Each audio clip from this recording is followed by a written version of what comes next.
Welcome to Red Light, Green Light, the podcast where you'll hear from industry leaders in science, technology, and innovation about the power of strategic storytelling. With decades of experience, our guests will share their own insights and real-world stories to help you avoid red light barriers and ignite green light solutions, from the Zoom room to the boardroom. In each episode, we'll corkscrew downward into the guests' personal experiences of challenge and success, highlighting strategies that turn complex ideas into clear, compelling storylines for stakeholders. Here is where expert minds share stories that shape the future. What's more, you'll walk away with tips to try immediately to drive the vision of innovation with your team. Here is where expert minds share stories that shape the future. What's more, you'll walk away with tips to try immediately that drive the vision of innovation with your team.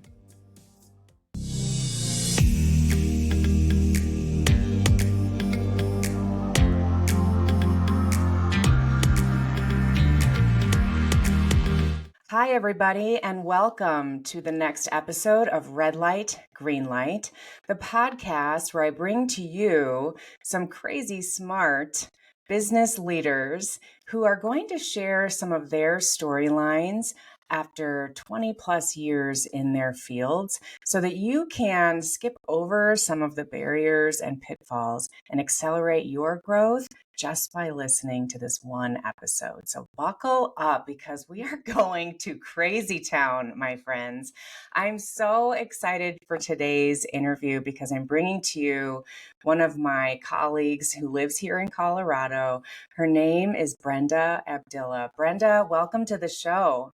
Thank you so much, Cindy. Hi, everyone. I'm so happy to be here. This is going to be so much fun. Brenda, let me give you a quick introduction and then I'll dive into kind of your journey. And then we're going into your book for the majority of this time. I have all my notes like right here.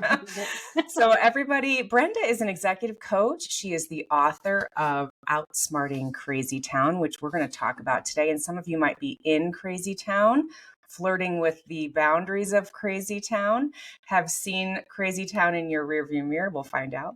But I know you'll find today useful. She's a speaker and facilitator, assessment expert, founder of the Entourage Leadership Group for Women. She is a chapter chair for Denver WPO and a career coach extraordinaire.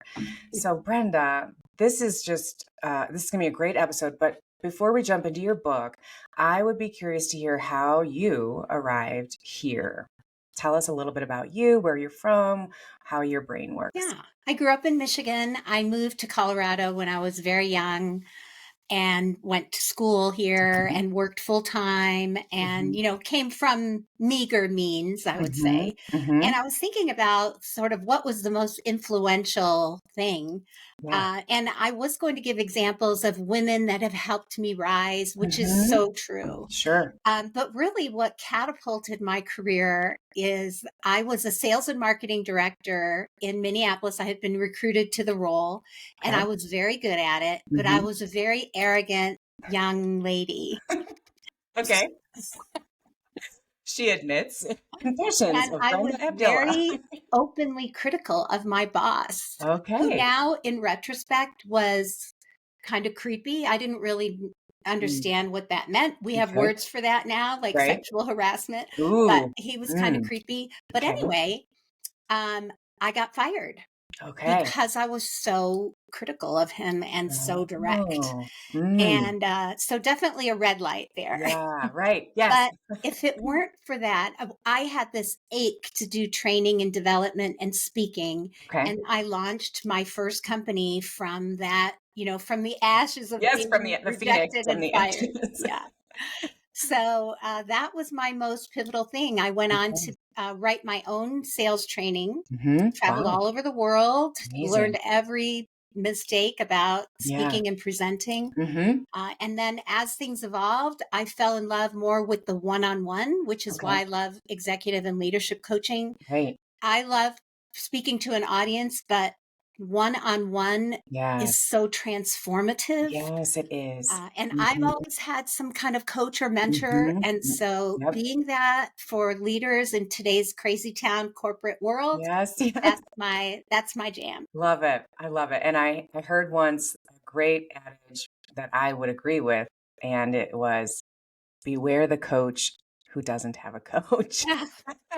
And I have coaches. I have one-on-one coaches. I belong to consortiums of other coaches, and it is true. And so frequently I'll say, I know what you're putting to a prospect, or I know what you're considering, because I've had to do it myself. I've had to put the investment in, and I've seen the rewards, and I know you have too, Brenda. And it's such a pleasure. Always. Yeah. That one-on-one, it allows us to go deeper, faster, and to really get after that individual with the heart head piece in just a different way than you can, obviously, with a group, right? Yeah. Or in your own head. Right. Exactly. So friends, we're going to, if you're watching on YouTube, you're seeing me hold up a copy of Brenda's amazing book called Outsmarting Crazytown. And before I even crack open the book itself, Brenda, I want to talk about the title, because I love it. And Crazytown just kind of was a zinger right between the eyes, like, Crazytown. That is sort of how, when you're looking for a word that you can't quite find to identify the maniacal nature of the experience you're having, it seems to really fit. So tell me, just how did you come up with Crazytown? Well, as many of you know, if you're a certified coach, you are bound by confidentiality. And so I would come down from my office with my family or be out with friends, and I would want to tell these insane stories that I would hear that people endured or were going through, and the complexity at work. But obviously I couldn't, because I'm bound by confidentiality. So I just got in the habit of saying, it's just Crazytown. It's just Crazytown. And then Urban Dictionary helped me with the definition. And so I really decided that it's not very good for your brain, for your neurology, to kind of fight reality. Instead, we can get very smart about it and figure out how to navigate. So that's really that was my onus for writing the book. Every story in the book is actually happened to one client or another, and I've changed all the details, and it mostly happened to the one guy who is the guy. But that was it. It was about Crazytown is the corporate world. Yes. Okay. Well, as I was reading it, Brenda, it made me think of a couple ways to look at that term, because what I was reading, and there's Crazytown, which is the corporate world in a lot of areas anyway, those that aren't really up on their culture and their pristine organizational planning and creating that space, but the Crazytown of our own minds. Yes, so, our own mindset. Yes, we are sometimes, and this particular story, I'm going to dive us straight into one of the pages here to give us a recap of where this story is. I also love that you picked the fictional town where I spent time living, which is so funny. Spokane, Washington. Yes. Yeah. And it's funny, I decided to make it a parable because I love reading business parables. Like I'm a huge Patrick Lencioni fan, and I got so much out of it. And I thought, wow, one day maybe I could do that. So. It's so easy to follow. And it was such there was just, my brain was going on many different cylinders at the same time, which is the power of story. And that's one of the things I want to compliment you on. Thank you. But let me jump us right into page 34. I have a spot here, and then I've got several things I want to cover. So let's go. For those listening and watching, this might be you or have been you, but Brenda's telling a story in this book about a fictional character, wink, wink, named Mike from Spokane, and he is in the middle of a lot of problems, and he meets this woman in the airport bar after a harrowing experience the night before, having a panic attack, and she sits down and says to him, well, Mike, you don't have to be an investigator to put this all together. Let me see. Your company got acquired, your boss gets fired, you get a new boss, your foundation involvement in the nonprofit is canceled. You had to make cuts to your own team, and then your dad dies. Did I about sum it up? Oh, and I would add the panic attack he had just had the night before, right? Yeah. So Brenda, just crack that open, that conversation about where Mike was in his Crazytown mind and in his Crazytown corporation at the moment. And these are all red lights, my friends, right? Yes. Like he's hitting all these barriers to growth, Yes. to clarity. That's kind of how we talk about red lights and green lights on the podcast. So we're giving it a twist today.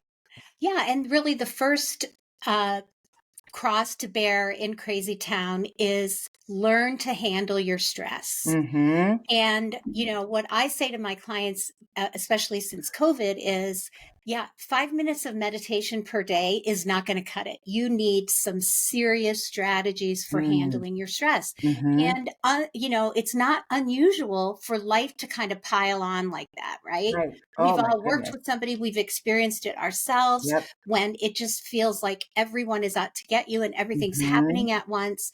And then you start making misconnections, which is what Mm-hmm. Mike did. He started Mm-hmm. making assumptions about his new Mm-hmm. boss and assumptions about people's intentions. Yeah. And kind of, as my friend Mary Laverty says, filling in the blanks. That's what the human Yes. brain does without Yes. accurate information. So Correct. instead of having dialogue and Right. asking questions and being brave, he made all kinds of assumptions, Right. and that led him into even more stress and strain. Right. That's called, well, I was in a leadership weekend once where that's called kind of like your own storytelling. Like you're telling a story about something that's not rooted in fact, and you're making all these assumptions about something you don't have any proof of, even though, and that's how you get yourself into your own kind of crazy town. And when I work with leaders, we talk about the emotional thermometer. And when you get too high on that emotional thermometer, up toward that 8, 9, 10 of stress and freak out, that's crazy town in your own brain. And you're firing all these terrible chemicals that you need to quiet down. So learning how to reduce your emotional temperature is so important. And Mike there's a was not there. physiology that I've learned that's also associated. So in regular life, when our executive functioning is working and we're not freaked out like Mike was, 30% of our lungs oxygen goes to our cerebral cortex, to our executive functioning. Well, as soon as you're triggered or you get that email or you're angry, it all shuts off and it goes to your fight or flight. And then you make very bad decisions. Right. And I learned that, and this might put people at ease a little bit, like when you are at that place of fight or flight or freeze, it is actually not even possible to think rationally. You can't. So like you're kind of off the hook because of that, but you now need to learn to lower the temperature. Like you can't think rationally. Breathe, go get a coffee, do not reply. Right. This is so true in family relationships too, with our spouses, our children, our parents. It's really universal. So, Brenda, you tapped one of the 4 buckets that you unveil in the book as far as, the woman's name is Elizabeth, who's going to work with Mike and mentor Mike through this crazy town. And she begins to work with Mike throughout the second half of the book. I think it's like every other week or something for 90 minutes. And she basically walks Mike through this beautiful process of climbing deep inside of 4 buckets. And I would suggest those are 4 green lights. So those are going to get him out of Crazy Town and into Clarityville or something. So tell us the 4 buckets. Yeah. So it is dealing with stress. And if it's okay, I like to say deal with stress like a badass. Okay, for sure. And figure out your blind spots. So she really helps. And this is what we do with our clients, right? To really delve into, what's going on. The third is to figure out your career superpower. So instead of thinking about what am I passionate about, which leads us down all kinds of roads that are not effective, it's much more effective to figure out what are your unique strengths. For example, what problems do you like to solve? And Mike was able to kind of figure that out. And then activate your network. And I think that we think that networking has to be this arduous, awful thing. Like It this fake really can thing, be a very right? small network. It doesn't have to be thousands, and you don't have to go to happy hours where you don't want to be, Right, right? right. But you Mhm, can take care of your network.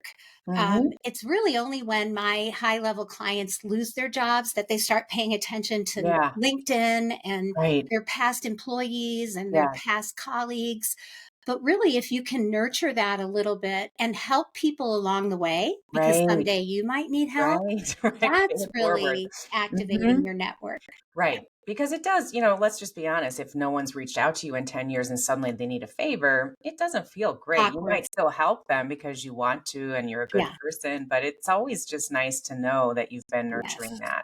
And I Yes. like that you're sharing about knowing how to network the way you prefer to. You don't have to go to these random networking events and Yeah. meet hundreds of people. That's probably not the best way to do it with your time that you have. So Yeah. I want to focus on one of those four buckets Okay. because it really aligns with an exercise that we help leaders with that I will be bringing to some folks soon. It's the bucket around articulating your brilliance, your career Yeah. superpower.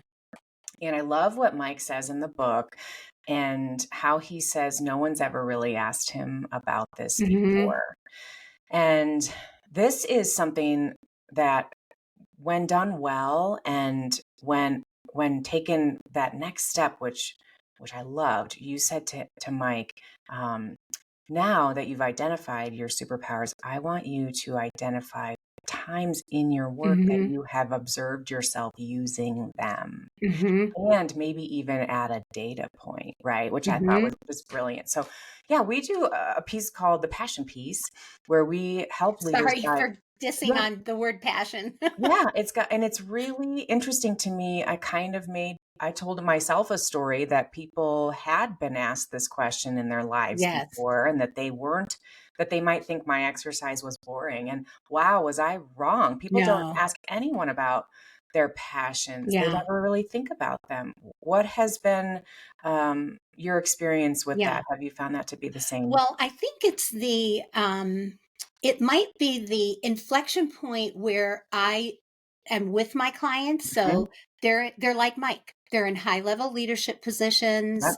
There's been some transition or a merger or their staff has doubled. So they're not in a great place. They're in a right, stressed out place. right. So the word passion can be really triggering. So Mm. that's why I sort of set that aside. Mhm. And because sort of the American way is figure out your passion and then monetize it.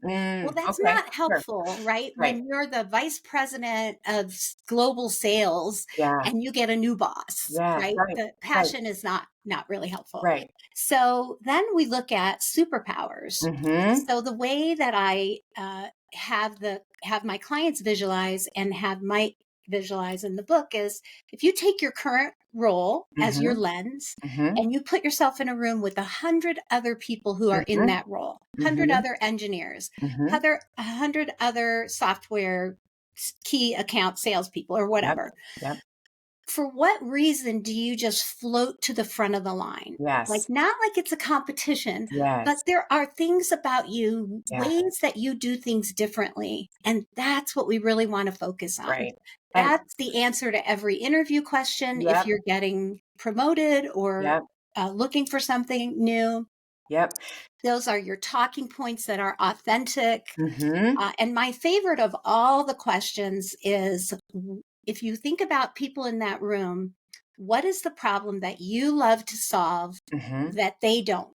Yes. Yes. Right. And That puts you yes, at the front of the line. yes, And yes. so I also I love to attach feelings to this part, and Mm, we'll do that together in a little while. But the feeling that you have when you're doing the thing that you do better than anyone else in the that's room or great. uniquely, right? The feeling is really important to untap, in my experience, as we look for stories that you will then, because I'll take that passion piece Yeah. and we'll pull a storyline in this Love that. That's cool the way hook. That's out of great. the yeah, like and it's just a beautiful way to articulate your zone of brilliance is another way of saying passion, right? What Love is your zone of zone of brilliance. brilliance? That's great. What are you born to do that no one else can do the way that you do it? And it's uniquely you. Right. And it might not be as sexy as you think. Right. Like I think about the problem I love to solve. So if you line up 100 executive coaches and you say, okay, who wants the super stressed out, burned out person in a very complicated, gnarly situation where they still have to perform and earn a lot of money? Me. And you're like, me. I'll take those, right? Where other coaches are like, no thanks. You take that one. Pass, next. Right. Yeah. No, that makes a lot of sense. I love that. Well, I have more to ask you about, Brenda. So we're going to scoot on from the passion part for a second. Tell our listeners and viewers about the Tupperware example and what that means. I think that was so classic. Yeah. I love great analogies and metaphors. So tell us about Mike and the Tupperware. Well, and it's funny because I learned in coaching school the power of metaphors. I don't even think I knew what a metaphor was before I went to proper coaching school. Love it. So what I have my clients do is, first of all, imagine your refrigerator. And imagine like where your eggs are and where the butter is and that kind of thing. So then right away I say to them, okay, so you can visualize, because some, scientists and whatnot think I don't visualize, but yes, you can. It is actually a function of your brilliant brain. Yes. So then I want you to picture there's a Tupperware container, and the Tupperware container has that situation that goads you, right?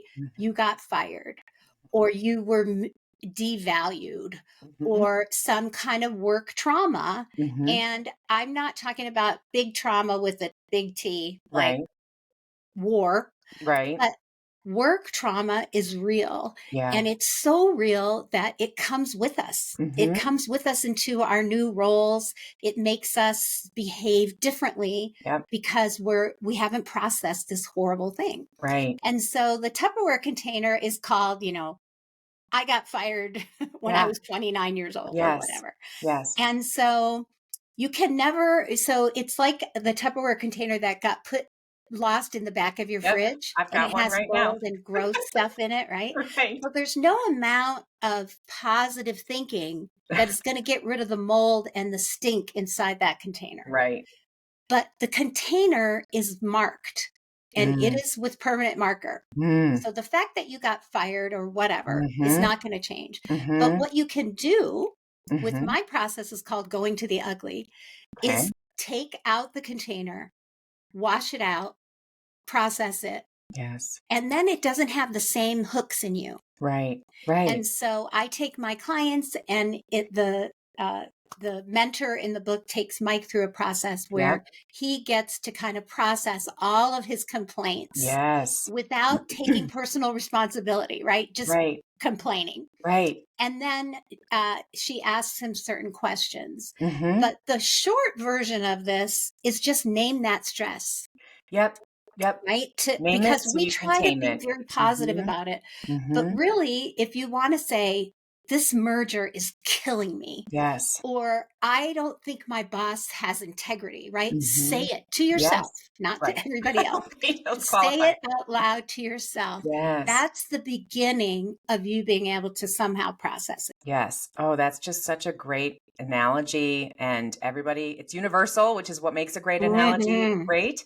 And it's very therapeutic. And I want to take that one more step further into some of the conversations Mike has with Elizabeth, and eventually with the new boss that came in, right? So Mike wakes up one day basically and finds out there's a new boss in town, and then he meets this steely, cold person who makes him fire 1.8 people in his organization and whatever.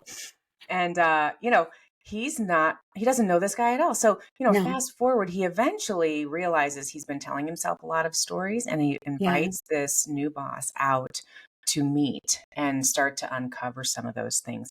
And that's a magical moment in the book, because they're out for martinis and they're sitting there together, and he learns this person across from him is a human. Yeah. And he did a really good human. Yes. So tell us about the real boss that was there, and what our listeners could learn from Yeah, going well, I right? think the first heartbreak, and I always caution my clients to be careful about using relationship words at work. Mm, But heartbreak is a common term right now, okay. or ghosting or whatever. But the Yeah. first heartbreak for Mike is that he loved his boss. Yes. His boss mentored him and Mhm. taught him everything he knew. And then it was literally overnight. And this is what happens, Mhm. unfortunately, in the real Yeah. world. Yeah. Somebody's gone overnight. There's no party.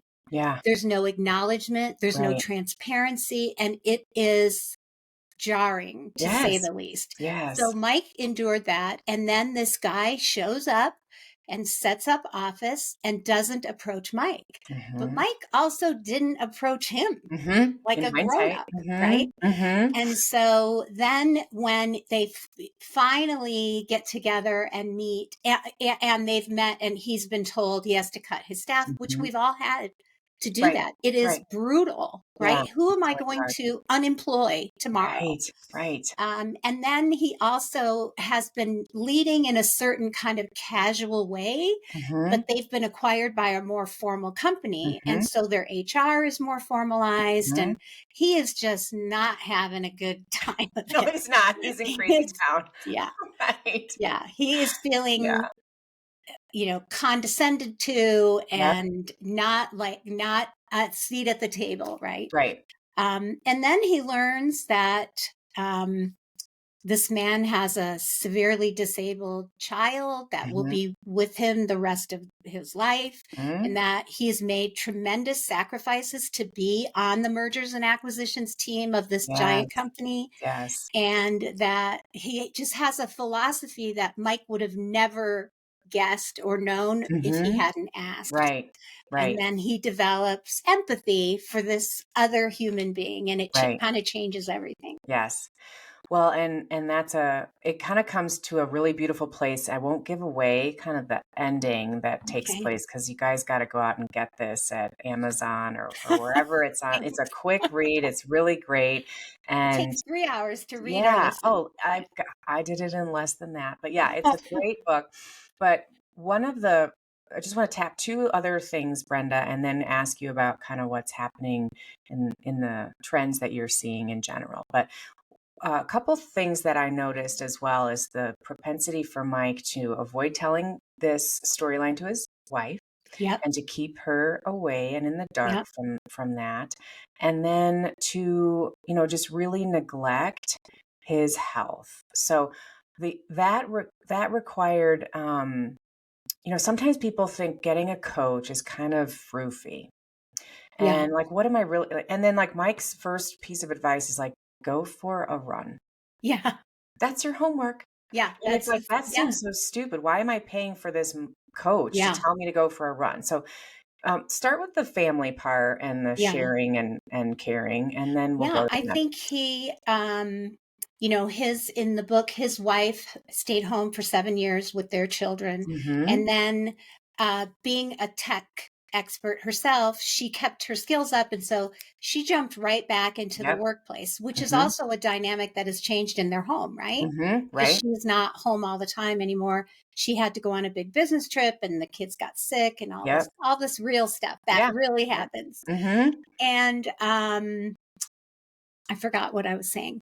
Oh, or just like the sharing between the Oh, two he and doesn't. how. So he's sort of prideful and ashamed, Yes. and he's like drinking too much, and Yeah. he's ashamed that it's not going well. Yeah. And so he does keep it in Mhm. until he doesn't, which is a Mhm. really nice part. It's a beautiful part, But right? yeah, and I will give you an example. I was Yeah. coaching a 44-year-old engineer Mhm. yesterday who Mhm. has not been to the doctor in 20 years. Oh, no. Just the stress, and Oh. then it becomes the stress of, I don't want to know what I Yes. don't know, Right. right? This is not No. uncommon, Ignorance is not bliss. that people Mhm. medically neglect Yes, themselves out right. of stress, Yeah. right? Yeah, And so exactly. Mike, same thing. He ended up getting a trainer and started running again Mhm. and Good. started taking better care of himself, which of course, the reason that she said go for a run is it's the best drug there is, right? Right. You Right. immediately feel better, even though it hurts and you feel Yeah. awful, you feel Right. better. Put the beer down and go for a run. Yeah.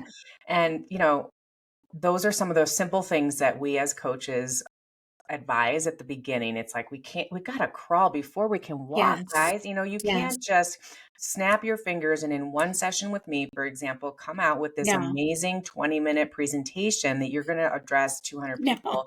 Like, it does not happen No. overnight. So we Yeah. all have to acknowledge that that's the way growth happens. To get from you 1.0 to you 2.0, Yes. there are stairs. And Well, the so reason I had that part of the book is because I coach a lot of men. I coach yep. men and women, but Mhm. it's only the men that will occasionally say to me, nobody knows this. Like, I haven't even told my spouse about Yeah, this. you're my secret weapon. Yes. Right. Well, that they don't know about this thing that happened. Like, they're Oh, not oh, I being see. vulnerable. Okay, okay. They Yeah. don't know the Yeah. Yeah. brokenness, And the so the first crazy thing I town. say is, well, tell me and then tell And your then spouse. yes, I'm gonna yes, you say. gotta let them in. Yeah. Yeah, I love that. Yeah. Well, Brenda, this was such a pleasure to read. I just, Thank as you. you can tell, I could keep going and going, but I'm let's so pause on the glad. book piece Okay. and let us know what you're seeing in today's world in terms of the leaders you're working with and what you're kind of, what are some of the trends happening that you're Yeah. noticing that are new or different? What's coming up? It's Yeah. fun. Well, it's funny. Outsmarting Crazytown came out in 2020. Oh, And geez. now what I say to my clients is it's Outsmarting Crazytown on steroids Part now. two, right? Because we have more stress than ever. There's more change than ever. I don't know if you're noticing, but it feels like everything is mergers and acquisitions right Yes. now. There's Yes. so much of it. And Yes. that is so wonderful because it means growth and Right. scaling and all Yes. that. Change. And being acquired can be wonderful and acquiring can be wonderful, but it's change. And Yes. so I'm really That's helping people wisdom. navigate all of that, Yeah. the uncertainty that comes with that.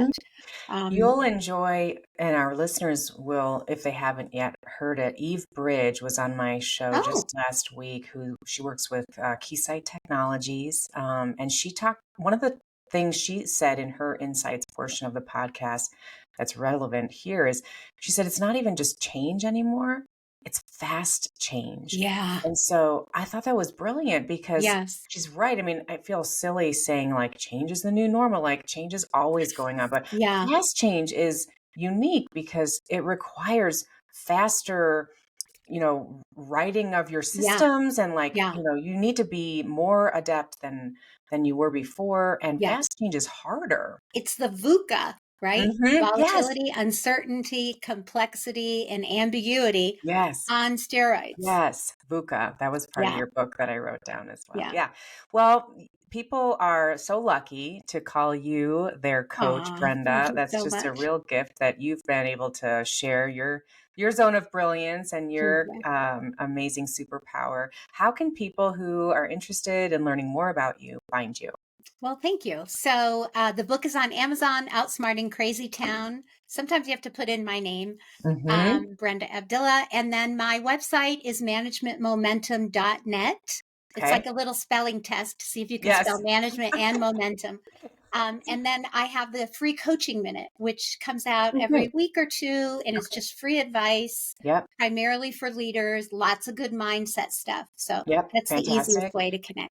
And I know you're on LinkedIn as Yep. well, and Sure. your last name is Abdilla. Yes. Okay, Thank you so much. yeah, you're Yes. welcome. Well, is there anything you're reading or watching or listening to that you want to drop here? Something like a great book or movie you've seen or a I documentary that just started Buy Back Your Time. Lots of okay, clients are reading that. That's for entrepreneurs who are overwhelmed. okay, Um, great. let's see. Alan Weiss has a new book about building communities. I'm like Oh, halfway through that. okay, The great. reason I'm halfway through is because I've been listening to Outlive by Peter Attia. Oh, okay. That's the longevity book. Oh, It's like fantastic. 18 hours. It's Wow, totally worth interesting. it. But Okay, if you want to live a long time and be healthy and vibrant, which I'm obsessed with right now. okay, So okay. that's what has consumed my listening Oh, I lately. love it. Well, Brenda, I had Alan Patrikoff on a few weeks ago. He's a 90-year-old, like grandfather of venture capital is basically who he is. Wow. And he has a goal to live to 114 for whatever reason. I can't wait to listen. Yeah, That's my kind of guy. Yeah, he's still living. He just got married a few years ago at the age of 87. His third wife, and his previous wives passed away. And anyway, yeah, very inspiring. He's really interested in the venture piece of longevity, and he still runs a like $5 billion fund right now. I love it. Got to keep that brain sharp. I love it. That's right. Well, thanks so much for coming on, Cindy. Brenda. This feels like it might be part one of some future episodes that we might do together. Anytime. Thank you. It's been such a pleasure to unpack your book and your way of thinking. All of our listeners out there and viewers, thank you so much for joining us today on Red Light, Green Light. We are thrilled to bring you an episode every Friday, dropping at 9 a.m. Eastern, and we'll be back again next week with a new leader. Until then, I encourage you and challenge you to get out there and see if you can find an audience of one or many to get from the red light of risk to the green light of go. Have a great day, everybody. Take care. We'll see you next week. Bye-bye. Thank you.